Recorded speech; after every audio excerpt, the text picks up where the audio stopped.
Hola a todos, ¿cómo están? Espero se encuentren bastante bien. Aquí seguimos con los sueños de San Juan Bosco. Repito, los sueños de San Juan Bosco son sueños que él tuvo, no son cuentos, son sueños que tuvo este santo italiano. Vamos a leer 5, que son el 17, 18, 19, 20. Ya me hice bolas. 17, 18, 19, 20 y 21, que tienen los títulos de El Globo de Fuego, 1854, Las 12 Lunas, 1854, El Futuro del Joven Cagliero, 1854, Grandes Funerales en la Corte, 1854, y La Rueda de la Fortuna, 1856. Así que sin más, empezamos con El Globo de Fuego. Vi en sueños un globo de fuego luminosísimo sobre el terreno en donde más tarde se iba a construir el templo a María Auxiliadora. Parecía que la Virgen confirmaba con esta señal que ella seguía deseando que allí se le construyera un templo desde donde ella iluminaría a muchas almas. Y ya, ese es todo el cuento. Creo que es el cuento más... Todo el sueño, perdón, ese es todo el sueño. Yo creo que es el más corto de esta lista, yo creo. Y seguimos con el sueño 18. Las 12 lunas. Me encontraba yo en medio de vosotros en el patio y me alegraba en mi corazón al contemplarlos tan vivarachos, alegres y contentos. Quienes saltaban, quienes gritaban, otros corrían. De pronto vi que uno de vosotros salió por una puerta de la casa y comenzó a pasear entre los compañeros con una especie de turbante en la cabeza. Era el tal turbante transparente, estaba iluminado por dentro y ostentaba en el centro una hermosa luna en la que aparecía grabado el número 22. Yo, admirado, procuré inmediatamente acercarme al joven en cuestión para decirle que dejase aquel disfraz carnavalesco. Pero he aquí, entre tanto, el ambiente empezó a oscurecerse, y como a toque de campana el patio quedó desierto, yendo todos los jóvenes a reunirse en filas debajo de los pórticos. Todos reflejaban en sus rostros un gran temor, y 10 o 12 tenían la cara cubierta de mortal palidez. Yo pasé por delante de todos para examinarlos, y entre ellos descubrí al que llevaba la luna sobre la cabeza, el cual estaba más pálido que los demás. De sus hombros pendía un manto fúnebre. Me dirigí a él para preguntar el significado de todo aquellos, cuando una mano me detuvo y vi un desconocido de aspecto grave y noble continente, que me dijo: antes de acercarte a él, escúchame. Todavía tiene 22 lunas de tiempo, antes de que hayan pasado. Este joven morirá. No lo pierdas de vista y prepáralo. Yo quise pedir a aquel personaje alguna otra explicación sobre lo que me acababa de decir y sobre su repentina aparición, pero no logré verle más. El joven en cuestión, mis queridos hijos, me es conocido y está en medio de vosotros. Un vivo terror se apoderó de los oyentes, tanto más que era la primera vez que don Bosco anunciaba en público y con cierta solemnidad la muerte de uno de los de la casa. El buen padre no pudo por menos notarlo y prosiguió: yo conozco al de las lunas, está en medio de vosotros, pero no quiero que os asustéis. Como os he dicho, se trata de un sueño y sabéis que no siempre se debe prestar fe a los sueños. De todas maneras, sea como fuera, lo cierto es que debemos estar siempre preparados, como nos lo recomienda el Divino Salvador en el Evangelio, y no cometer pecados. Entonces la muerte no nos causará espanto. Ser todos buenos. No ofendáis al Señor, y yo entre tanto no perderé de vista el del número 22, el de las 22 lunas o 22 meses, que eso quiere decir, y espero que tendrá una buena muerte. Una observación que aparece aquí: cuando este sueño fue narrado, estaban presentes los muchachos Cagliero, Turchi, Anfosi y los clérigos Reviglio y Busetti. Esta noticia asustó mucho a los alumnos y todos procuraban mantenerse en gracia de Dios. Don Bosco de vez en cuando preguntaba: ¿cuántas lunas faltan? 20, 18, 15 respondían. Algunos intentaban adivinar, hacer pronósticos, pero don Bosco guardaba silencio. El 24 de diciembre de 1854, al cumplirse las 22 lunas, murió el joven Segundo Gurgo. Bueno, ese es el segundo sueño de hoy. Vamos con el tercero de hoy. El futuro del joven Cagliero. En 1854, el activo joven Juan Cagliero, después de haber asistido a los enfermos de cólera, cayó gravemente enfermo. Los médicos dijeron que seguramente se moriría de esa enfermedad. Fue entonces don Bosco a preparar a su joven amigo para la muerte, pero he aquí que al llegar a la puerta de la habitación, apareció ante sus ojos una maravillosa visión. Vi una hermosísima paloma que esparcía a su alrededor una vivísima luz que iluminaba toda la habitación. Llevaba en el pico un ramo de olivo y giraba revoloteando alrededor del jovencito una y otra vez. De pronto detuvo el vuelo sobre la cabeza del enfermo y tocó sus labios con el ramo de olivo, que dejó caer sobre su cabeza. Con destellos de luz aún más viva desapareció. Con esto entendió don Bosco que Cagliero no moriría todavía, y que le quedarían todavía muchas obras para hacer gloria de Dios, y que anunciará la paz con su palabra. El ramo de olivo significa paz, y que la paloma resplandeciente significaba la plenitud del Espíritu Santo, o sea que este jovencito llegaría a ser obispo. Desde entonces tuvo don Bosco la idea de que Cagliero llegaría con el tiempo a ser obispo y en un grupo de jóvenes dijo más tarde: uno de ustedes llegará a ser obispo. Ninguno se imaginó cuál iba a ser, pero allí estaba Cagliero. Luego tuvo don Bosco una segunda visión. Vio que junto al lecho del enfermo apareció una multitud de salvajes que le rogaban fuera a evangelizarlos. Eran gente de aspecto negruzco y guerrero, pero algunos tenían aire bondadoso. Nota: más tarde, cuando Cagliero se haya obispo de Patagonia y Tierra del Fuego en el extremo sur de América, descubrirá San Juan Bosco que los indios de esa región eran los que él vio arrodillados ante el lecho del jovencito Cagliero moribundo, pidiendo que fuera a ayudarlos. Juan Cagliero le dice a don Bosco que está dispuesto a morir de esa enfermedad, pero el santo le dice que todavía no morirá porque le espera mucho trabajo a favor de la salvación de las almas. Y 30 años después, en 1884, el día en que Cagliero es consagrado obispo, le cuenta a don Bosco esta visión que tuvo junto a su cama de enfermito, y luego por petición de Monseñor, nuestro santo volvió a contar la visión esa noche en el comedor a todo el personal reunido allí. Bueno, seguimos con el sueño 20, el cuarto de hoy. Grandes funerales en la corte, 1854.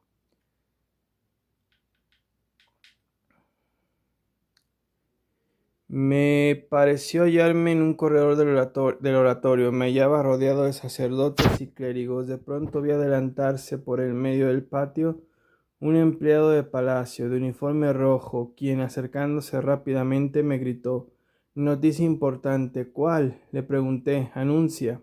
Gran funeral en la corte, gran funeral en la corte». Ante la repentina aparición y aquel grito me quedé frío y el empleado repitió: «Gran funeral en la corte». Quise entonces pedir explicación del fúnebre anuncio, pero el empleado había desaparecido. Yo me desperté, estaba como fuera de mí, y al comprender el misterio de la aparición, tomé la pluma e inmediatamente escribí una carta al rey Víctor Manuel, manifestándole cuanto se me había anunciado y contando sencillamente el sueño. Después del mediodía, con mucho retraso, entraba yo al comedor. Aquel era un año fríísimo. Llevaba un paquete de cartas. Se formó un coro a mi alrededor. Estaban allí don Víctor Alazonati, Ángel Savio, Cagliero, Francesia, Juan Turchi, Reviglio, Rúa, Anfosi, Busetti, Enría, Tomatis y otros, en su mayor parte clérigos. Le dije sonriendo: esta mañana, queridos amigos, queridos míos, he escrito 3 cartas a personajes muy importantes: al Papa, al Rey y al Verdugo. Estalló una carcajada general al oír juntos los nombres de estos 3 personajes. No les extrañó el Verdugo, porque saben que don Bosco tenía amistad con los guardianes de las cárceles y que aquel hombre era un buen cristiano. En cuanto al Papa, bien sabían que mantenía con él correspondencia, pero aguijoneaba su curiosidad el deseo de saber qué había escrito don Bosco al rey, tanto más cuando que ellos conocían mi oposición a las leyes que robaban los bienes eclesiásticos. Les conté lo que había escrito al rey para que no permitiese la presentación de la ley contra la iglesia. Luego narré el sueño, terminando así: este sueño me ha puesto malo y me ha cansado mucho. Estaba preocupado y exclamado de cuando en cuando: ¿quién sabe? ¿Quién sabe? Recemos. Los clérigos sorprendidos empezaron a conversar, preguntándose unos a otros si habían oído decir que en el palacio real hubiese algún noble señor enfermo, pero concluyeron todos en que no había la menor noticia de nada. Entretanto, don Bosco llamó al clérigo Ángel Sabio y le entregó la carta. Cópiala, le dije, y anuncia al rey: gran funeral en la corte. Y el clérigo Sabio escribió, pero el rey leyó con indiferencia la carta y no hizo caso de ella. Pasaron 5 días desde el sueño y volví a soñar aquella noche. Parecía estar en mi habitación, sentado a la mesa, escribiendo, cuando oí el galopar de un caballo en el patio. De pronto vi que se abrió la puerta y apareció el empleado del palacio de uniforme rojo, quien, adelantándose hasta el centro de la habitación, gritó: anuncio, no gran funeral en la corte, sino grandes funerales en la corte. Y repitió estas palabras por 2 veces. Luego se retiró a toda prisa y cerró tras sí la puerta. Quería saber, quería preguntar, quería pedir explicaciones. Me levanté pues de la mesa, salí al balcón y vi al empleado en el patio montado a caballo. Le llamé, le pregunté por qué había vuelto a repetirme aquel aviso, pero él respondió gritando: grandes funerales en la corte, y desapareció. Al amanecer escribió otra carta al rey contándole el segundo sueño y terminaba diciéndole: procura actuar de tal manera bien que logre evitar los anunciados castigos, y le rogaba que impidiera a toda costa la aprobación de la ley contra la iglesia. Por la noche, después de cenar, les dije a los clérigos: sabéis que tengo que deciros algo más extraño que lo del otro día. Y les conté lo que había visto durante la noche. Entre los clérigos, más asombrados que antes, se preguntaban qué podía significar aquellos anuncios de muerte, y ya se puede suponer su ansiedad, esperando cómo llegarían a verificarse aquellas predicciones. Entretanto, manifestaba abiertamente al clérigo Cagliero y a algunos otros que aquellas eran amenazas de los castigos que el Señor hacía llegar a quien ya había causado muchos daños y males a la iglesia, y estaba preparando otros. Aquellos días estaba acongojadísimo y repetía a menudo: esta ley traerá grandes desgracias en casa del soberano. Decía esto a los alumnos para animarles a rezar por el rey, y para que la misericordia del Señor evitase la dispersión de muchos religiosos y la pérdida de muchas vocaciones. El rey confió las cartas al marqués Fossati, el cual, después de leerlas, se presentó en el oratorio y dijo a don Bosco: ¿le parece este un modo decente de poner en angustia a toda la corte? El rey se ha impresionado y está alterado. Más aún, está furioso. Yo le respondí: y si lo escrito es verdad, ¿qué va a suceder? Me apena haber causado sustos al rey, pero se trata de evitarles males a él y a la Iglesia católica. Si va a dictar una ley contra la Iglesia católica, quitándole muchísimos conventos y casas, oprimiendo muchas comunidades religiosas. La ley fue propuesta al Senado el 28 de noviembre de 1854. Don Bosco le escribe al rey pidiéndole que no la firme ni la apruebe. El rey Víctor Manuel no le hace caso a las amenazas de este sueño, y entonces se suceden los siguientes funerales. 12 de enero de 1855 muere la reina María Teresa, madre del rey. Solo tenía 54 años de edad. 20 de enero de 1855 muere la reina María Adelaida, esposa del rey. Solo tenía 33 años. 11 de febrero de 1855. Muere el príncipe Fernando de Saboya, hermano del rey. Tenía 33 años. 17 de mayo de 1855. Muere el príncipe Víctor Leopoldo, hijo menor del rey. Tenía apenas 4 meses de vida. El rey aprobó y firmó la ley contra la Iglesia Católica, pero en su familia hubo en solo pocos meses 4 grandes funerales. Con Dios no se juega. Eso es cierto. Con Dios no se juega. Y el último sueño de hoy, que es el sueño 21.